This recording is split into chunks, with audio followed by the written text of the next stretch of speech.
નહીં તો જોઈએ અત્યારે છે ને આપણે ભૂમિયા ડબલ સ્ટેશન થોડી છે ને માહિતી મેળવી લઈ ભાઈ પાસે. હાલો કન્ટિન્યુ.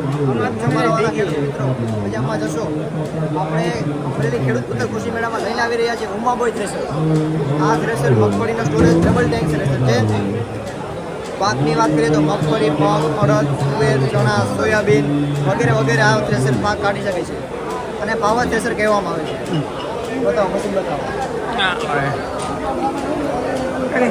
આવડું અહીંથી ઓરણ અને અહીંથી છે ને આવડું સ્ટોરેજ મગફળીનો સ્ટોરેજ થાય છે. સ્ટોરેજ છે અને પાછળ ભૂકાનું સ્ટોરેજ થાય ને આવડું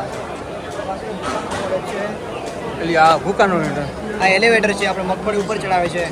મગફળી, મગ, અડદ, ચણા, તુવેર, સોયાબીન વગેરે ચાલે છે અને આ સબસિડી માન્ય છે. 1,80,000 થી 2,25,000 સરકાર દ્વારા સબસિડી મળે છે આ મશીન. અને આ ડબલ જોટો છે એટલે એના હિસાબે ઓલો છે જ ખેતર ખૂચે નહીં એના માટે. રેડી ઓલી બાજુ આગળ મશીન